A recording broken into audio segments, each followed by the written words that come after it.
வணக்கம். இன்றைக்கு நம்ம கீர்த்தி திருவகவல்ல மேலும் சில வரிகளை பார்க்கலாம். வாங்க வரிகளுக்குள்ள. இன்றைக்கு நாம 54வது வரியில இருக்கோம். திருவார் பெருந்துறை செல்வனாகி கருவார் சோதியில் கரந்த கள்ளமும் அப்படின்னு சொல்றாரு. பெரும்பாலும் ரெண்டு வரி ஒரு கருத்தை சொல்லிட்டு வரதை நம்ம பாக்குறோம். இங்க சொல்றாரு, திரு அப்படின்னா ரொம்ப அழகு, கடவுள் தன்மை, இறைத்தன்மை அப்படின்னு சொல்றாங்க. திருவார் பெருந்துறை, பெருந்துறை என்பது திருப்பெருந்துறை. அழகு நிறைந்த திருப்பெருந்துறைக்கு இறைவனாகி மேன்மை பொருந்திய ஒளியில் மறைந்த வஞ்சகமும் அப்படின்ற 2வது வரியில கருவார் சோதியில் கரந்த கள்ளமும் அப்படின்னு சொல்றாரு. ஒரு பெரிய சோதி ஒன்று வந்தது, அந்த சோதியில அவர் மறைந்துட்டாரு என்ற செய்தியை இங்க சொல்றாரு. இங்க செல்வன் அப்படின்னு ஒரு சொல் இருக்கு, அத ஞான வள்ளல் அப்படின்னு சொல்றாங்க. ஆகின வீட்டிருந்து அப்படின்னு.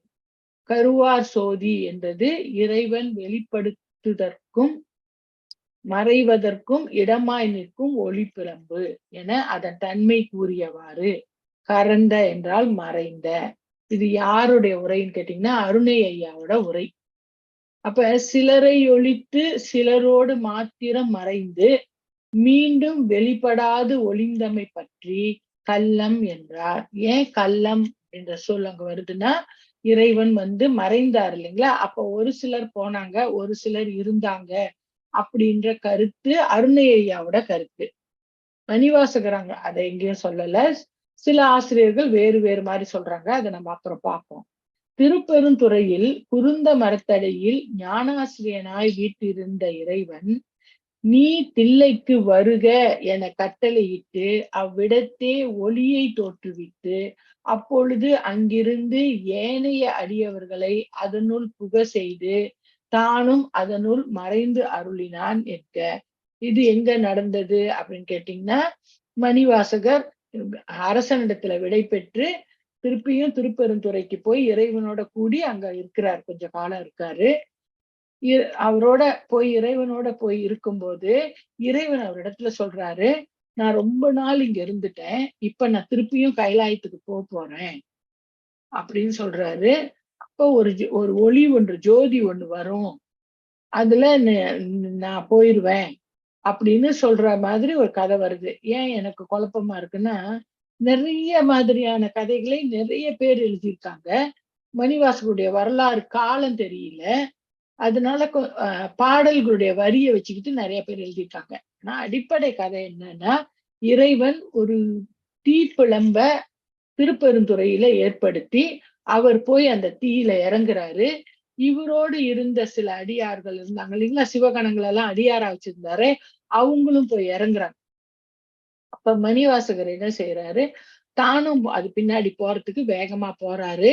இறைவன் சொல்றாரு, இப்ப நீ இறங்க வேண்டாம், இங்கே இருந்து வழிபாடு செய்துட்டு பின்னால நீ தில்லைக்கு வா, அங்க நான் உன்னை ஏற்றுக்கொள்றேன்னு சொல்லிட்டு இறைவன் போயிட்டாரு அப்படின்ற ஒரு கதை இருக்கு. இன்னொரு கதை பாத்தீங்கன்னா, இறைவன் இந்த செய்திய முதல்லயே மணிவாசகர்கிட்ட சொல்றாரு. அதன் பிறகு ஒரு நாள் இவர் குருந்த மரத்தடியில உட்கார்ந்து இருக்கும் போது கனவுல ஒரு தீ தோன்றி அதுல அடியார்கள் எல்லாம் போய் இறங்குவது போல, இறைவனும் போய் இறங்குவது போல இவர் பாக்குறாரு. பிறகு அந்த தியானம் கலைஞ்ச பிறகு முழிச்சு பாக்குறாரு, அங்கு அவரோடு இருந்த அடியார்கள் யாருமே இல்ல, சிவபெருமானும் அங்க இல்ல. அப்ப இவர் ரொம்ப பதற்றத்துல ரொம்ப அழுகுறாரு. அப்புறம் அங்க திருப்பெருந்துறையில சில நாள் இருந்தாரு என்ற ஒரு கதை இருக்கு. 3வது கூட ஒரு கதை இருக்கு. அது என்னன்னு கேட்டீங்கன்னா, இறைவன் ஒரு நாள் அவரிடத்துல சொல்றாரு, இந்த மாதிரி தீப்பிழம்பு வரும், அதுல நாங்க எல்லாம் போயிருவோம் அப்படின்னு சொல்றாரு. அப்படியே ஒரு தீப்பிழம்பும் வருது, இறைவன் போய் இறங்குறாரு. அதற்கு முன்னாடி சிவகணங்கள்ல பாதி, ஒரு 10 பேர் அன்னைக்கு சிவகணங்கள் அவருக்கு அடியாரா அங்க இருந்தாங்கன்னு வைத்துக் கொள்ளுங்களேன், அதுல ஒரு 5 பேரு இறைவனோடு போய் இறங்குறாங்க. அப்ப மணிவாசகரும் வேகமா ஓடுறாரு இறங்குறதுக்கு. அப்ப இறைவன் நில்லு அப்படின்னு சொல்லிட்டு, இப்ப இங்க பாதி பேர், இந்த 5 பேர் இருக்காங்கல்ல, அவங்களோட நீ இங்க வழிபாடு செய்து கொண்டு இரு, இப்ப வராத, நான் சொல்லுவேன், அப்ப நீ சிதம்பரத்துக்கு வா என்று சொன்னதாகவும் எழுதினவங்க இருக்கிறாங்க. பிறகு ஒரு நாள் அவங்க போயிட்டாங்கல்ல, இறைவன் போயிட்டாரு, பாதி அடியார்கள் போயிட்டாங்க. இவர் மிச்சம் இருக்கிற இந்த ஒரு 4, 5 அடியார்களோட சிவகணங்களோட இவரும் அந்த குருந்த மரத்தடியிலேயே இறைவன் பெயரால ஒரு சிவலிங்கம் ஒண்ணு அமைச்சு வழிபாடு செய்து கொண்டு அங்க இருந்தாரு. பிறகு ஒரு நாள் அவர் தியானத்துல அமர்ந்திருக்கும் போது நெருப்பு தோன்றுவது போல் தெரிந்தது. இவரோடு கூட இருந்த இந்த மற்ற அடியார்கள் அதுல போய் இறங்குவதாக அவர் கண்டாரு. கண் விழிச்சு பார்க்கும்போது கூட இருந்த அடியார்கள் யாருமே இல்ல.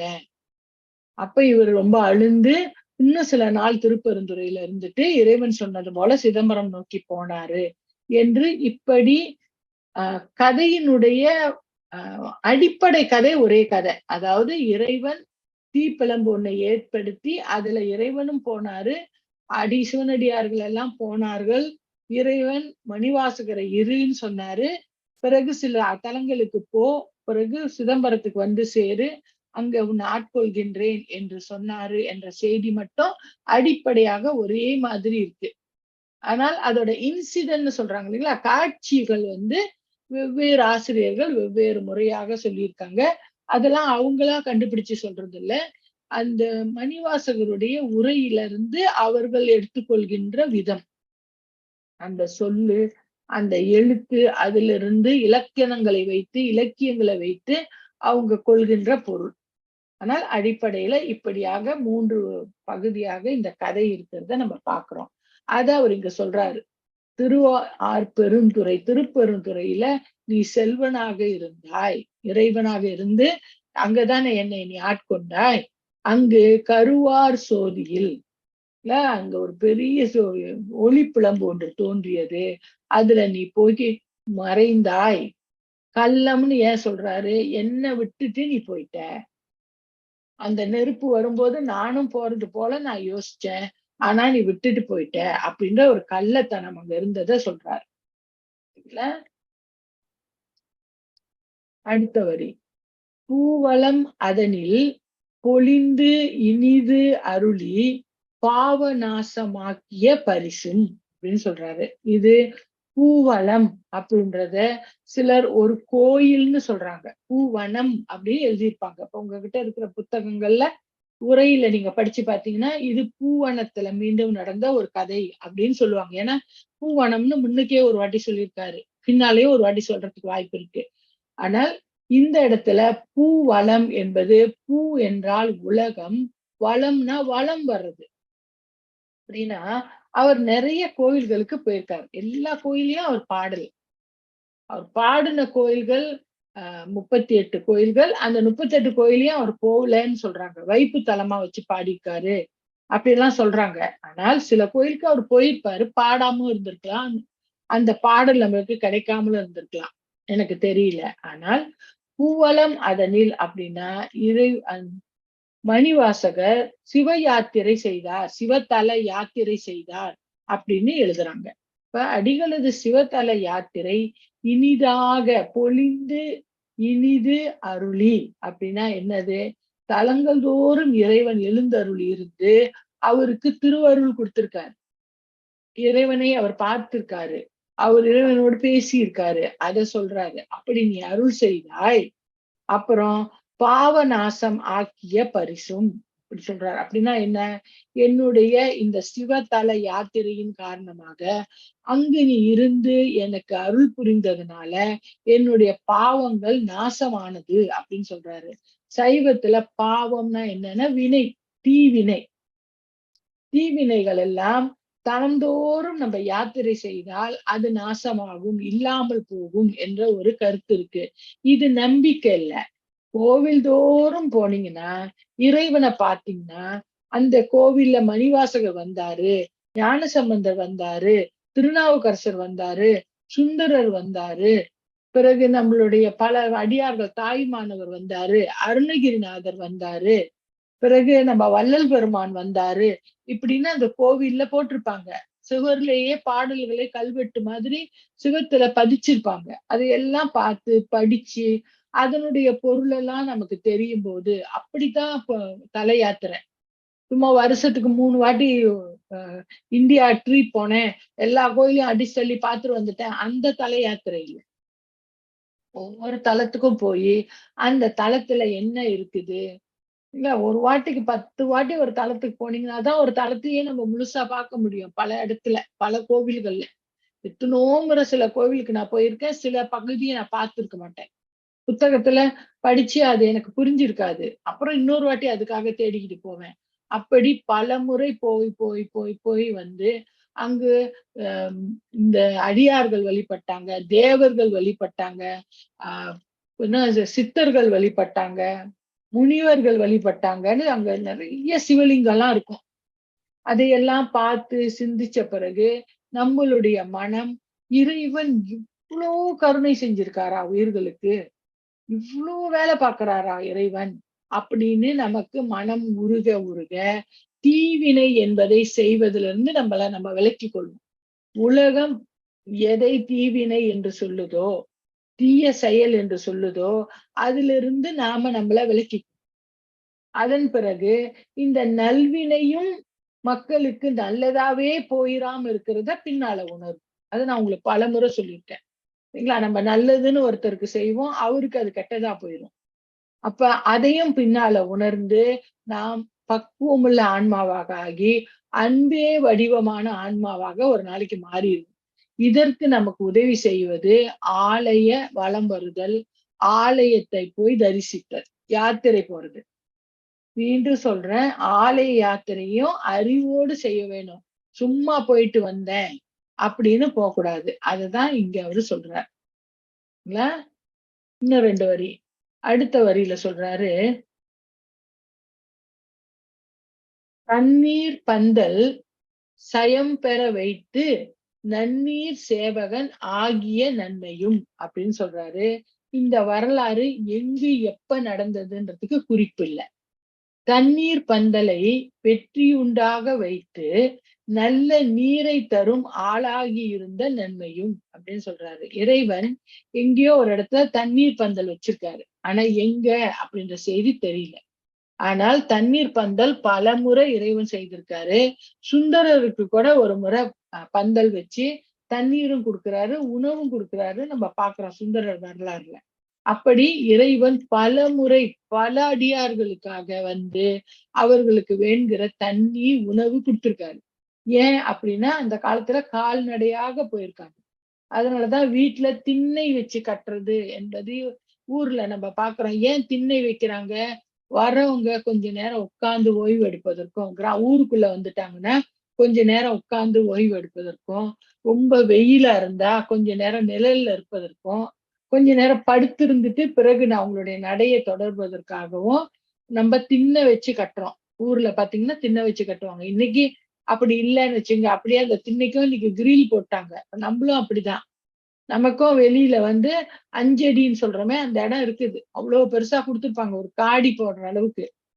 அது வந்து நம்ம நியாயப்படி அந்த பெரிய கேட்ட போடாம, வரவங்க கொஞ்ச நேரம் நிழலுக்கு இருக்கிற மாரி செய்யணும். ஆனா, இன்னைக்கு உலக சூழல் அப்படி இல்லாதனால நம்ம செய்யறதில்ல.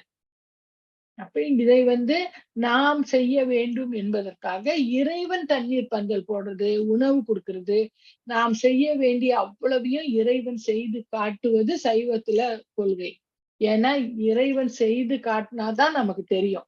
நாமளே ஒன்ற கத்துக்கொள்ளவே முடியாது.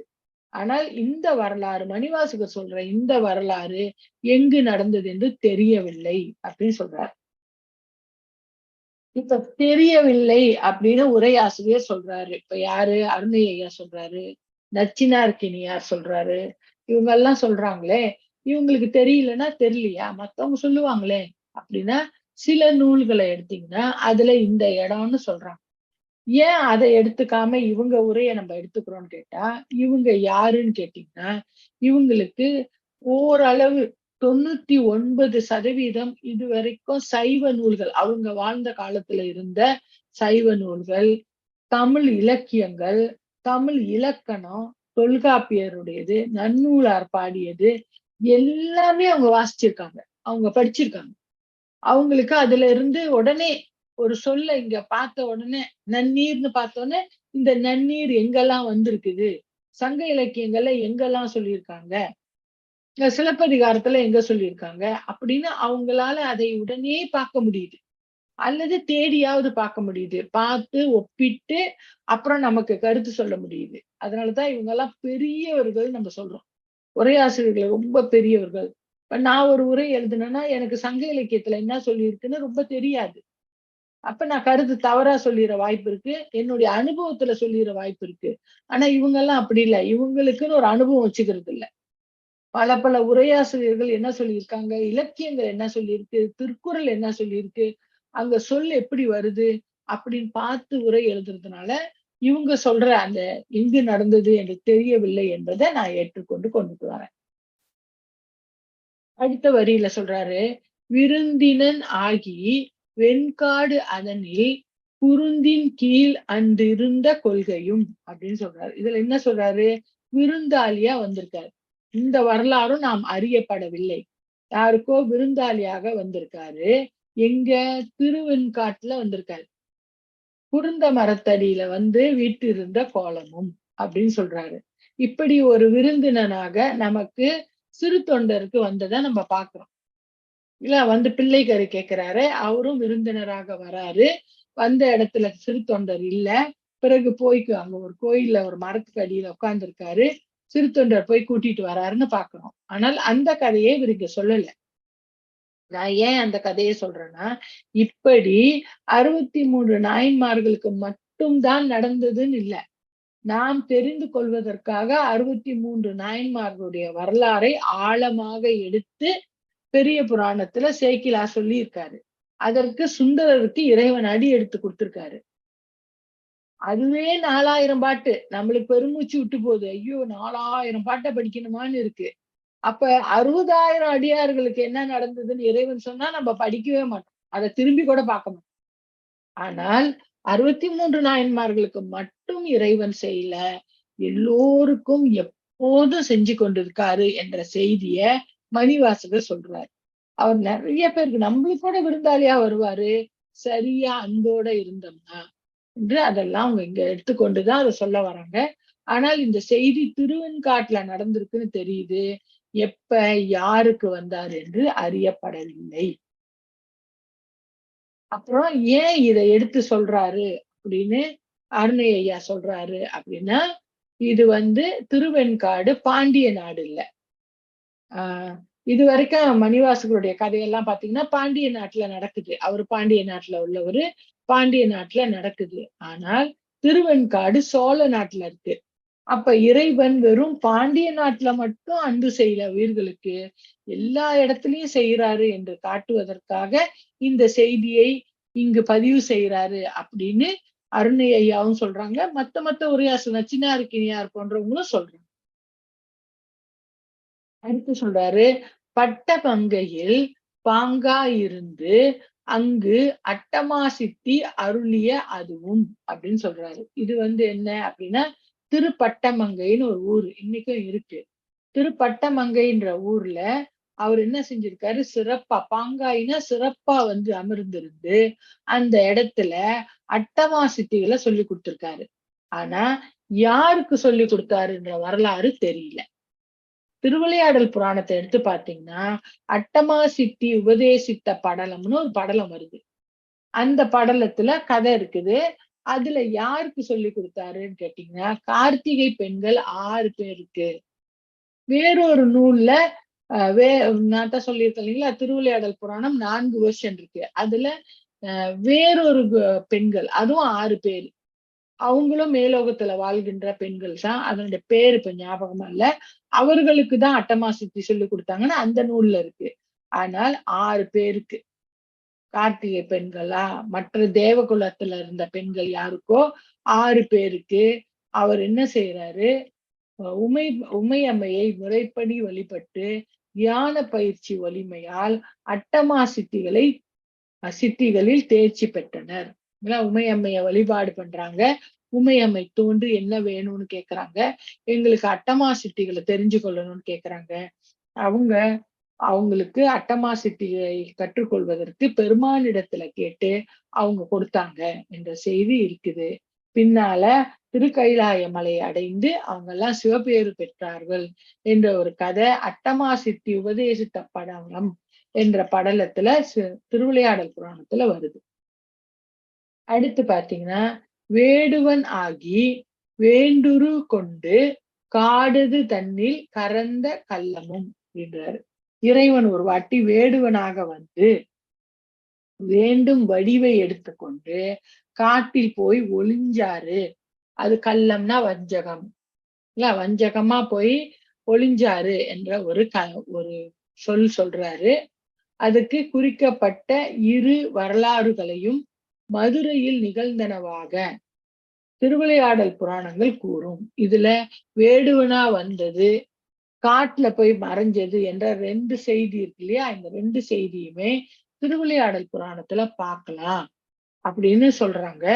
பட்டமங்கையில நடந்துச்சு அப்படின்னு கொஞ்சம் பேர் சொல்றாங்க அப்படின்னு அவர் சொல்றாரு. இது 37வது, முதல்ல நம்பர் போட மறந்துட்டேன். இது வந்து 37 திருவிளையாடல் புராணத்துல 37வது. அவங்க ஸ்டாண்டர்டா இதான் நம்பர்னு வச்சுட்டாங்க. அதுல 37வதுல பாத்தீங்கன்னா சோழனை மடுவில் வீழ்த்திய படலம்னு ஒண்ணு வரும். இதுல இறைப்பணியில் ஈடுபட்டவர்களின் நியாயமான கோரிக்கைகளை நிறைவேற்றி அவர்களை இறைவனார் காப்பார் என்பதே சோழனை மடுவில் வீழ்த்திய படலம் கூறும் கருத்தாகும். இது நீங்க அங்க போய் படிக்கணும். ஒன்னொன்னுக்கும் நான் திருவிளையாடல் புராணத்தை உங்களுக்கு சொல்ல முடியாது இங்க. திருவிளையாடல் புராணம் இன்டர்நெட்லயே கூட கிடைக்குது. பரஞ்சோதியார் எழுதுனதை நீங்க படிக்கணும், அங்க கிடைக்குது. அல்லது புத்தகம் கூட விக்குது, நீங்க வாங்கி படிக்கலாம். இதுல இருக்கும் சில கதை தேவைப்படும், நான் உங்களுக்கு சொல்லுவேன். சில கதை நீங்க பாத்துக்கணும். இங்க அவர் என்ன செய்யறாரு, சோழனை மடுவுல வீழ்த்தினாரு அப்படின்ற ஒரு கதையை இங்க சொல்லி அங்க வந்த இறைவனை சொல்றார். மெய்காட்டிட்டு வேண்டுரு கொண்டு தக்கான் ஒருவனாகிய தன்மையும் அப்படின்னு சொல்றாரு. இதுவும் 30வது கதையில மெய்காட்டிட்ட படலம் அப்படின்னு இருக்கும். சில நூல்கள்ல அங்கம் வெட்டின படலம்னு வரும் இந்த கதைய. அதுல அவர் என்ன சொல்றாரு, மெய்காட்டிட்டு வேண்டுரு கொண்டு படைகளின் உண்மையை காட்டச் செய்து, மெய்காட்டுதல்னா உண்மையை காட்டுறது, அதற்கு வேண்டிய வடிவம் கொண்டு மேன்மையுடைய ஒருவனாய் தோன்றிய தன்மையும். தக்கான் அப்படின்னா மேன்மையுடைய ஒருவன், அவனாக தோன்றிய அந்த தன்மை அப்படின்னு சொல்றாரு. இதுல என்ன கதை அப்படின்னு கேட்டீங்கன்னா, ஒரு வால் போர் செய்து சொல்லி கொடுக்கிற ஒருத்தர் இருக்காரு. இந்த கதை கொஞ்சம் தெரிஞ்சுக்கிறது நல்லது. வால் போர் செய்து சொல்லி கொடுக்கிற ஒருத்தர் இருக்காரு. அவருக்கு ஒரு மனைவி, அழகான மனைவி இருக்காங்க. அவரிடத்துல ஒருத்தர் வந்து வால் போர் கத்துக்க வர்றாரு. நிறைய பேர் கத்துக்க வராங்க, அதுல ஒருத்தரும் வராரு, கத்துக்க வராரு. அவர் வந்து என்ன செய்யறாரு, வால் போர் கத்துக்கிட்டு இருக்கும் போது பெரும்பாலும் குரு சொல்லி கொடுத்தாருன்னா அவங்க மனைவி என்ன செய்வாங்க, இந்த சாப்பாடு கொடுக்கறது, தண்ணி கொடுக்கறது, அடிபட்டுருச்சுன்னா காயத்துக்கு மருந்து போடுறது, இப்படி எல்லாம் செய்வாங்க. இந்த காய மருந்தெல்லாம் அரைக்கணும், எல்லாம் செய்யணும் இல்லைங்களா, அதெல்லாம் செய்வாங்க. அப்படி அவங்க பணிவிட செய்யறாங்க எல்லாருக்கும். இந்த ஒரு சீடனுக்கு அந்த பெண் மேல ஒரு ஈடுபாடு வருது. ஈடுபாடுன்னா ஒரு அக்கா மாதிரியோ தங்கை மாதிரியோ அம்மா மாதிரியோ வரல, மனைவி மாதிரி தோணுது அவருக்கு. மனைவி ஆக்கி கொள்ளணும்னு விரும்புறாரு. யாருடைய மனைவி இவங்க, ஒன்று இவங்க பிறருடைய மனைவி. அதுவே திருவள்ளுவர் நம்மள கொண்டு போய் பாதாளத்துல தள்ளிரும்னு சொல்றாரு. பிறன் மனைவியை நயக்க கூடாதுன்னு சொல்றாரு. இன்னொன்று குருவினுடைய மனைவி. நம்ம பார்த்தோம்னா இப்ப நம்மளுடைய தமிழர் பண்பாட்டுல குருவை திருமணம் செய்து கொள்ளக்கூடாது. அது பெண் குருவா இருந்தாலும் சரி, ஆண் குருவா இருந்தாலும் சரி. சில வேலையில நம்ம யூனிவர்சிட்டியில லெக்சரரா இருந்தோம்னா நம்முடைய மாணவர் வந்து நம்மளோட வயதுல பெரியவரா இருப்பாரு, அப்படியும் கல்யாணம் பண்ணிக்க முடியாது. பெண் ஆணை, அந்த பெண் குருவா இருந்தா கல்யாணம் பண்ணிக்க முடியாது. ஆண் குருவா இருந்தா இன்னைக்கும் முடியாது. தமிழர்கள் அதை அறவே பண்பு இல்லைன்னு சொல்றாங்க அத. அதே மாதிரி குருவினுடைய மகளையோ மகனையோ திருமணம் பண்ணிக்க மாட்டாங்க. அவங்களுடைய ஆசிரியர் ஆசிரியருடைய மகனை கல்யாணம் பண்ணிக்கிறது, மகளை கல்யாணம் பண்ணிக்கிறதும் நம்முடைய தமிழர்கள் பண்பாட்டுல அரிது இல்ல. அப்படி அதுல நம்முடைய குருவினுடைய மனைவியை போய் நேசிக்க முடியுமா? அது எவ்வளவு பெரிய குற்றம், யோசிச்சு பாருங்க. அப்படி இந்த சீடன் அந்த அவன் நேசிக்கிறத கொஞ்சம் வெளிப்படையா காட்டுறான், அவனுக்கு பிடிச்சிருக்குன்னு காட்டுறான். மனைவி என்ன செய்யறாங்க, பயப்படுறாங்க. இவன் அந்த அந்த குருவுக்கு இவன் ரொம்ப கெட்டிக்கார மாணவனா இருக்கான், அடிக்கடி ரொம்ப பாராட்டுறாரு. அது அவனுக்கு கொஞ்சம் ரொம்ப ஆணவத்தை ஏற்படுத்துது. அப்ப இவன் ஒரு கெட்டிக்கார மாணவன், இப்ப படிச்சுக்கிட்டு இருக்கான், இந்த மாதிரி தப்பா பாக்குறான்னு சொன்னா அவனுடைய கல்வியும் கெட்டு போயிருமே அப்படின்னு சொல்லி அந்த மனைவி தடுமாறுறாங்க. இது இந்த 4 நூல்கள்ல உள்ள சாரத்தை சொல்றேன். இல்ல ஒரு நூலுக்கு ஒரு நூல் கொஞ்சம் கொஞ்சம் மாறுபடும். அப்படி இவங்க தடுமாறுறாங்க. இறைவன்ட்ட போய் கேட்கறாங்க. இவன் என்ன இப்படி பண்றான்? நான் ஒரு குருவினுடைய மனைவின்னு கூட யோசிக்காம, இவன் என்ன என்னிடத்துல இப்படி அவனோட பார்வையே ஒண்ணும் சரியா இல்லையே என்று இறைவனிடத்துல போய் வேண்டுறாங்க. அப்ப இறைவன் உலகத்துக்கு ஒரு பாடம் கற்பிக்கணும். குருவினுடைய மனைவி சாதாரணமா மற்ற ஒரு மனைவிய பார்த்து பல்லி இழுக்கக் கூடாது. மற்ற ஒரு கணவர ஒரு தவறான நோக்கத்துல பார்க்கக் கூடாது என்று தமிழர்களுக்கு விதி இருக்கு. சரிங்களா? அப்ப இது குருவினுடைய மனைவினா பெரிய குற்றமாச்சே. சரி தண்டிப்போம் அப்படின்னு சொல்லி, இறைவன் ஞானாசிரியனாக அந்த வாளாசிரியன் போலவே தோன்றி, அவருடைய உருவத்திலேயே தோன்றி அவன கொன்றுறாரு. அந்த அந்த மாணவன கொன்னுறாரு. அந்த கதை அங்கம் வெட்டின படலம் என்பதுல திருவிளையாடல்ல அதை இவர் இங்க சொல்றாரு. அப்படி தவறான உலக வாழ்க்கைக்கு அறம் வகுத்தபடி வாழாமல் நம்ம வாழ்ந்தோம்னா, இல்ல வள்ளுவர் சொன்ன அறத்தை பின்பற்றாமல் எதிர்மாறாக வாழ்ந்தோம்னா, இறைவனே இல்ல நேரடியாக நமக்கு தண்டனை கொடுப்பார் அப்படின்னு அவர் சொல்ல வர்றாரு. ஆனா அது யார் மூலியமா கொடுத்தாரு? அந்த ஆசிரியன் போல வடிவம் எடுத்துக்கிட்டு வந்தாரு. நமக்கு பார்த்தா அந்த ஆசிரியன் கொடுத்த மாதிரி இருக்கும். ஆனால் இறைவன் அதற்கான சூழ்நிலையை இம்மையிலேயே தருவார். ஒரு தப்பு செஞ்சோம்னா சில வேளையில இப்பயே அந்த தண்டனை வரும். இல்ல அடுத்தடுத்த பிறவியில வரும்னு சொல்றோம். ஆனால் சில செயல்களுக்கு இப்பொழுதே இம்மையிலேயே இறைவன் தண்டனை கொடுத்து விடுவார் என்பதை இந்த வரிகள் எல்லாம் நமக்கு உணர்த்துது. அடுத்த வரி 68வது வரி. ஓரியூரின் உகந்தினிது அருளி பாரிரும் பாலகன் ஆகிய பரிசும் அப்படின்னு சொல்றாரு. அதுல ஓரியூர் என்ற ஒரு ஊர்ல அவர் வந்திருக்காரு. அதுக்கான வரலாறும் தெரியல. அடுத்து பூமியில் பிறவா பெருமையுடைய குழந்தையாகிய தன்மையும் அப்படின்னு சொல்றாரு. இந்த 2 வரிக்குள்ள கதை எங்க வருது? எங்கு ஒப்பிட முடியும் தான். இதுதான் அந்த கதையான்னு தெரியல. ஆனா எங்க ஒப்பிட முடியுது அப்படின்னு கேட்டீங்கன்னா, திருவிளையாடல் புராணத்துல நான் சொல்றது பரஞ்சோதி முனிவர் பாடிய திருவிளையாடல் புராணத்துல 23வது கதையை எடுத்து பாத்தீங்கன்னா, விருத்த குமார பாலரான படலம். விருத்த குமாரன் என்பவர் இறைவன். அவர் பாலர்னா குழந்தையான படலம் என்ற ஒரு கதை அதுல வருது. அததான் இங்க சொல்றாரு. ஓரியூரின் உகந்தினிது அருளாய் பாரிரும் பாலகன் ஆகிய பரிசும். எங்க பாலகன் எங்கேயோ ஒரு இடத்துல அவர் குழந்தையாயிருக்காரு இறைவன் அப்படின்னு தெரியுது. அதை வைத்துக்கொண்டு திருவிளையாடல் புராணத்துல எடுத்து பார்த்தோம்னா நமக்கு ஒரு கதை கிடைக்குது. அந்த கதை என்னன்னு கேட்டீங்கன்னா, ஒரு சைவ குடும்பம்.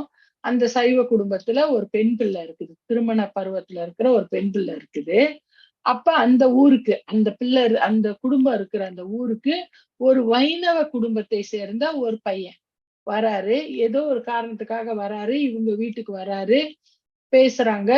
அவங்க அப்பா அம்மாவுக்கு இந்த பையனை ரொம்ப பிடிக்குது. ஆனால் இவன் வைணவ குடும்பத்தை சேர்ந்தவன். அவங்க சைவ குடும்பத்தை சேர்ந்தவங்க. அப்புறம் திருமணமாகி அவங்க 2 பேத்துக்கும் திருமணம் பண்ணி வச்சிடுறாங்க. அந்த பையன் அந்த பொண்ணை கூட்டிக்கிட்டு ஊருக்கு போயிடுறாரு. ஆனால் வைணவ குடும்பத்துல இருக்கக்கூடிய அப்பா அம்மா அந்த குடும்பத்தை சார்ந்தவர்களுக்கு இந்த பெண் சைவ குடும்பத்துல இருந்து வந்திருக்கான்னு அறவே பிடிக்கல. அப்ப அவளை ரொம்ப கொடுமைப்படுத்துறாங்க அங்க. அறவே அவங்களுக்கு பிடிக்காதனால அவ ரொம்ப வருந்துறா. இப்ப இந்த கதையெல்லாம் கொஞ்சம் கொஞ்சம் சொன்ன பிறகு உங்களுக்கு திருவிளையாடல் புராணம் படிக்கணும்னு ஆசை இருந்தா நீங்க படிக்கலாம். நூல் இல்லைன்னு கூட கவலைப்பட வேணாம். திருவிளையாடல் புராணம்னு போட்டீங்கன்னா பெரும்பான்மையான கதை இன்டர்நெட்ல இருக்கு. நீங்க படிச்சுக்கலாம். அப்படி இருக்காங்க. ஒரு நாள் இப்படியே அவங்க அப்படியே போராட்டத்திலே வாழ்ந்துட்டு இருக்கும்போது, ஒரு நாள் அந்த பையனோட குடும்பத்திற்குள்ள அங்க இருக்கிறால, அந்த குடும்பத்துக்கு ரொம்ப வேண்டப்பட்டவங்களுக்கு திருமணம் நடக்குது. பக்கத்து ஊர்ல. அப்ப அந்த குடும்பமே கிளம்பி போறாங்க. இந்த பெண்ண ஒரு அறையில போட்டு பூட்டிடுறாங்க. வெளியில பூட்டு தொங்க விட்டுறாங்களா, பூட்டிடுறாங்க. பூட்டி வச்சுட்டு வீட்டுல ஒரு சாப்பாடு கூட இல்லாம கிச்சன் எல்லாத்தையும் காலி பண்ணிட்டு ஒரு உணவு கூட இல்லாம வச்சுட்டு போயிடுறாங்க. அந்த பெண் அப்படியே 3 4 நாள் அவங்க வரல. இவ பட்னியா இருக்கிறா. ரொம்ப அழுகுறா. இறைவனை வேண்டுறா. என்ன இப்படி ஒரு கொடுமை நடக்குதுன்னு. அப்ப இறைவன் வயதான தோற்றத்துல அங்க வராரு. வந்து அந்த பெண்ணுகிட்ட பேசுறாரு. பேசிட்டு அந்த பூட்டுல கை வச்சோனே அந்த பூட்டு திறந்துக்குது. அவர் போறாரு. உள்ளுக்கு போயி அவகிட்ட பேசுறாரு. அவ போய் பக்கத்துல போய் உணவுக்கு உள்ள சாமான்லாம் கொண்டு வந்து வாங்கிட்டு வந்து அத என்ன செய்றா, சமைக்கிறா. ஊர்ல தான் காசு இல்லன்னா கூட பக்கத்துல கொஞ்சம் காய் குடுங்கன்னா குடுப்பாங்க இல்லைங்களா? அந்த வகையில அவ கொண்டு வந்து சமைச்சு இவருக்கு பரிமாறிக்கிட்டு இருக்கா. பரிமாறிக்கிட்டே இருக்கும்போது இவங்க ஊர்ல இருந்து வந்துடுறாங்க. வந்துகிட்டு இருக்காங்க. வந்துகிட்டு இருக்காங்க. அவங்க ஊருக்கு வராங்கன்னோனே, இந்த வயதானவர் திடீர்னு இளைஞனா மாறிருது. இவ ரொம்ப பயப்படுறா. ஐயோ! இவங்களே நம்மள கொலை பண்ணிருவாய்ங்க. இவரு வேற இளைஞனா இருக்காரே. அப்புறம் அந்த பெண் அ பயப்படுறா. ஆ அவங்கலாம் வந்துடுறாங்க. வாசலுக்கு வந்த உடனே, டப்புன்னு அந்த பையனா இருந்தவரு குழந்தையா மாறிர்றாரு. அப்புறம் இந்த குழந்தை யாருடைய குழந்தைன்னு கேட்கறாங்க. பக்கத்து வீட்டு குழந்தைன்றாங்க. அப்படி இப்படின்னு போராட்டம் நடக்குது. பிறகு இறைவன் காட்சி குடுத்து அந்த பெண்ண அழைச்சிட்டு போயிடுறாரு. ஒன்று இது போல ஒரு காட்சி அந்த விருத்தகுமார பாலரான படலத்துல வரும். அதை இவர் இங்க சொல்றாரு அப்படின்னு உரையாசிரியருடைய கருத்து. அததான் அவர் இங்க சொல்றாரு அப்படின்ற செய்தியே இருக்கு. அதோட விரிவு நீங்க திருவிளையாடல் புராணத்துல பார்க்கலாம். அடுத்து சொல்றாரு, பாண்டூர் தன்னில் ஈண்ட இருந்தும் அப்படின்னு சொல்றாரு. பாண்டூர்ல ஈண்டனா மக்கள் பலரோடு மக்கள் பலரும் திரண்டு இருக்காங்க. அவங்கள அடியாரோட அடியாரா இருந்திருக்காரு. அப்படின்றதுதான் ஈண்ட இருந்துன்ற சொல்லுக்கு பொருள். அது எங்க பாண்டூர்னு ஒரு ஊர்ல இறைவன் அப்படி இருந்தாரு. மக்களோடு மக்களாக அடியார்ல ஒருத்தராக இருந்தாரு அப்படின்றது அந்த செய்தி தெரியுது. ஆனால் அது எங்க நடந்தது, எங்க இருக்கு அந்த பாண்டூர், எப்ப நடந்தது என்ற வரலாறு தெரியல. இல்ல எந்த நூல்லயும் அவங்களால தேடி எடுக்க முடியல. ஆனால் இப்படி இறைவன் வந்திருக்காரு. இதுல என்ன தெரியுது? மக்களோடு மக்களாக, அடியார்களோடு அடியாராக இறைவன் வந்தது என்பது பல முறை நடந்திருக்கு. சிதம்பரத்துல கூட பூசை செய்யும்போது பாத்தீங்கன்னா, அந்த 3000 ஒருவராக இறைவன் இருந்திருக்காரு. நமக்கே இந்த 18,000 திருமுறை பாடல்கள்ல ஒரு பாடல் ஆசிரியராக 27 ஆசிரியர்கள்ல ஒரு ஆசிரியராக இறைவனே 11ஆம் திருமுறையோட முதல் பாடலை பாடியிருக்காரு. பிறகு நம்முடைய சங்க இலக்கிய ஆசிரியர்கள்னு எடுத்துக்கிட்டீங்கன்னா, அங்க இறையனார் என்று சொல்லி அங்கேயும் ஒரு பாட்டு பாடியிருக்காரு. அப்படி இறைவன் எல்லா காலத்திலயும் மக்களோடு மக்களாக, அடியார்களோடு அடியார்களாக ஒருவராக வந்திருக்காரு. பாண்டிய நாட்டுல ஒரு முறை வெள்ளம் வந்தப்ப, அந்த ஆற்றினுடைய கரைய எல்லாரும் போய் அடைக்கிறாங்க. வீட்டுக்கு ஒருத்தர்ன்னு போய் அடைக்கும்போது, அவரும் மனிதனோடு மனிதனாக, மக்களோடு மக்கள்ல ஒருத்தராக அந்த அந்த வைகை ஆற்று கரைய அடைக்கிறதுக்கு வேலை பார்த்திருக்காரு. இப்படி இறைவன் எல்லா காலத்திலயும் செய்திருக்காரு. அதனாலதான் வரலாறு தெரியாத காலத்துல இருந்து இறைவன் செய்து கொண்டிருக்காரு என்பதை மணிவாசகர் பதிவு செய்தார். தேவூர் தென்பால் திகழ்தரு தீவில் கோவார் கோலம் கொண்ட கொள்கையும் அப்படின்னு சொல்றாரு. தேவூருக்கு தென் திசையில் விளங்குகின்ற தீவில் அரச கோலம் கொண்ட கோட்பாடு அப்படின்னு சொல்றாரு. இந்த தேவூர் என்பது திருநெல்வேலி என்று குறிப்பு இருக்குது. அப்ப திருநெல்வேலிக்கு தென் திசையில என்று சொல்லி அது நம்முடைய இலங்கை தான் என்று குறிப்பு எழுதுறாங்க. கோவார்னா அரசர். அப்ப இலங்கையில தேவூருக்கு தென் திசையில விளங்குகின்ற தீவில் தீவுன்னு சொல்றாரு. அப்ப மணிவாசகர் பாடிய அந்த காலம் இலங்கை தீவாயிட்ட காலம். இந்த இலங்கை என்கின்ற அந்த தீவுல அரச கோலம் கொண்டு வந்தாரு அப்படின்னு சொல்றாரு. அது என்ன கதைன்னு கேட்டீங்கன்னா, இந்த இலங்கையில ஈழ நாட்டுல ரொம்ப அன்பில் பெருகிய இறைவனிடத்துல ரொம்ப அன்பு பெருகிய ஒரு அரசனுக்கு இறைவன் அரசன் போலவே வடிவம் தாங்கி எப்படி ஒரு நாட்டை ஆட்சி செய்வது, அரசியல் முறைனா என்னது அப்படின்னு அரசாட்சி செய்கின்ற முறையை சொல்லி கொடுத்து மறைந்தான் என்ற செய்தி இருக்கு. ஏன்னா நமக்கு தெரியும் பல சோழர்கள் சிவபெருமானிடத்துல பெரிய பக்தியாக இருந்தாங்க. அவங்களுக்கும் இறைவன் எப்படி நல்லாட்சி செய்வது என்று சொல்லி கொடுத்திருக்காரு. பாண்டியர்கள் பலரும் இறைவன் பாடத்துல பெரிய பக்தியில இருந்தாங்க. அங்கேயும் இறைவன் ஏன்னா இறைவன் வந்து சொல்லி கொடுத்தால்தான் உயிருக்கு எதுவும் செய்ய முடியும் என்பதனால இந்த கதைகள் எல்லாம் நாம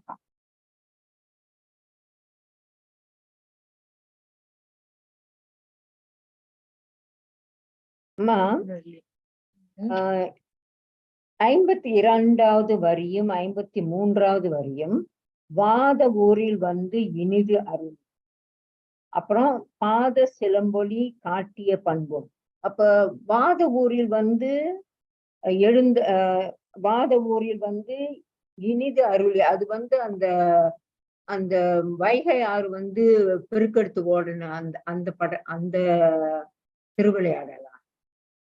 இல்லைங்கம்மா, இது போன வாரம் நம்ம பார்த்த கடைசி வரி நினைக்கிறேன். ஆமா ஆமா, இதுல வந்து என்ன சொல்ல வர்றாருன்னு கேட்டா, இது வந்து இந்த வரலாறு சரியாக தெரியல, இன்னும் கொஞ்சம் பேர் அத பலர் எழுதுறாங்க, ஒன்னும் தெரியலன்னு இல்ல, அதற்கு பலர் பல மாதிரியான செய்திகளை சொல்றாங்க. இதுல என்ன சொல்றாங்க அப்படின்னா, திருவாத ஊர்ல இறைவன் எழுந்து அருளி இருக்காரு. பல இடத்துல அவர் போயிருக்காரு, கோயில்களுக்கு இறைவன் அருள் புரிஞ்சிருக்காரு. ஆனா இவரு திருவாத ஊர்ல இருந்து திருப்பெருந்துறைக்கு போறாரு. பலமுறை திரும்ப திரும்ப திருப்பெருந்துறைக்கு போய் தான் அவர் மற்ற கோயில்களுக்கும் போயிருக்காருன்னு சில வரலாற்று ஆசிரியர்கள் எழுதுறாங்க. அது அவருடைய சொந்த ஊர் இல்லையா திருவாத ஊர்? ஆமா ஆமா போறாரு. அப்ப வந்து இறைவன் நெருப்பு ஒண்ணு வந்துச்சு இல்லைங்களா, அப்ப பல செய்தி அவர்கிட்ட சொல்லியிருக்காரு. அதுல ஒரு செய்தி என்னன்னா, நீ எப்ப சிதம்பரத்துக்கு வந்தா முக்தின்னு சொல்லிட்டாரு இல்லைங்களா, இப்ப நீ நெருப்புல இறங்காத, நீ சிதம்பரத்துக்கு வா, முக்தி தரேன்னு சொல்லிட்டாரு இல்லைங்களா. இப்ப அப்படி சொல்லிட்டு இறைவன் மறைஞ்சிருந்தா இவர் ஏன் இன்னும் திருப்பெருந்துறையில உட்கார்ந்துருக்காரு, நேரா சிதம்பரத்துக்கு ஓட வேண்டிதானே அப்படின்னு ஒரு கேள்வி வருந்தானுங்களே.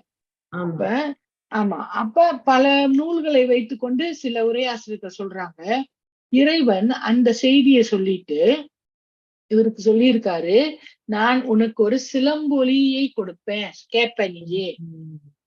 எங்கேயோ ஒரு இடத்துல நீ சிலம்பொலி கேட்ப, அந்த சிலம்பொலி கேட்டுட்டேன்னா நீ சிதம்பரத்துக்கு வந்துடலாம் என்பது அதற்கான அறிகுறி என்று அவருக்கு ஒரு வாக்கு கொடுத்திருக்க வேண்டும் என்று பலருடைய நூல்கள்ல பல கட்டுரைகள்ல காணப்படுது.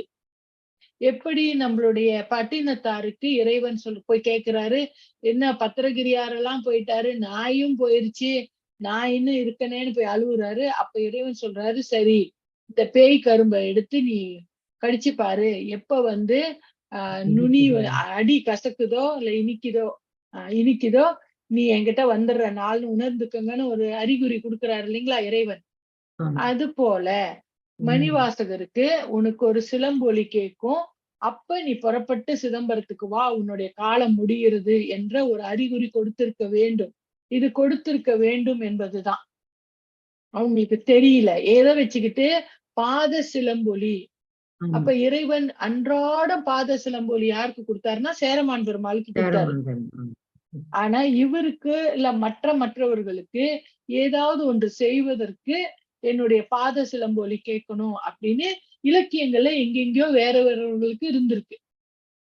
நான் தான் சொன்னேனே, உரையாசிரியர்கள் எல்லாம் ஒன்று இறைவன் திருவருளால் எழுதுறாங்க, பிறகு தமிழ் இலக்கியங்கள் எல்லாம் அவங்களுக்கு தெரியுது. நம்ம பாலராவாயர் ஐயாவோடய நீங்க பேசி பாருங்க, அவருக்கு எவ்வளவோ இலக்கியங்கள் தெரியுது. அந்த மாதிரி அவங்க அதுல இருந்து எடுத்து எழுதுறாங்க. இந்த பாத சிலம்பொலி என்னன்னு கேட்டீங்கன்னா, திருப்பெருந்துறைக்கு அவர் போறதுக்கு முன்னால திருவாத ஊர்ல இருந்து திருப்பெருந்துறைக்கும் போய் வந்துட்டு இடையில சில கோயில்களுக்கு போயிருக்காரு. ஏன்னா இறைவன் இன்னும் சிதம்பரத்துக்கு வான்னு சொல்லல. அப்ப ஏதோ ஒரு காரணத்தினால அவர் உடனே போல. அப்ப திருப்பெருந்துறைக்கு செல்லும் முன்பு திருவாத ஊர்ல இருந்து திருப்பெருந்துறைக்கு போறதுக்கு முன்னால அவருக்கு பாத சிலம்பொலி ஒன்று கேட்டிருக்கு. அப்புறம் அவர் அங்க இருந்து புறப்பட்டுதான் அவர் என்ன செய்யறாரு, சிதம்பரத்தை நோக்கி போனாருன்னு ஒரு கருத்து இருக்குங்க. கருத்துதான் என்று சொல்லி இதோடு நாம இந்த கீர்த்தி திருவாகவலை நிறுத்திக் கொள்வோம். மேலும் சில வரிகளை அடுத்தடுத்த வாரங்களில் காண்போம் என்று சொல்லி விடைபெறுகின்றேன். நன்றி. திருச்சிற்றம்பலம்.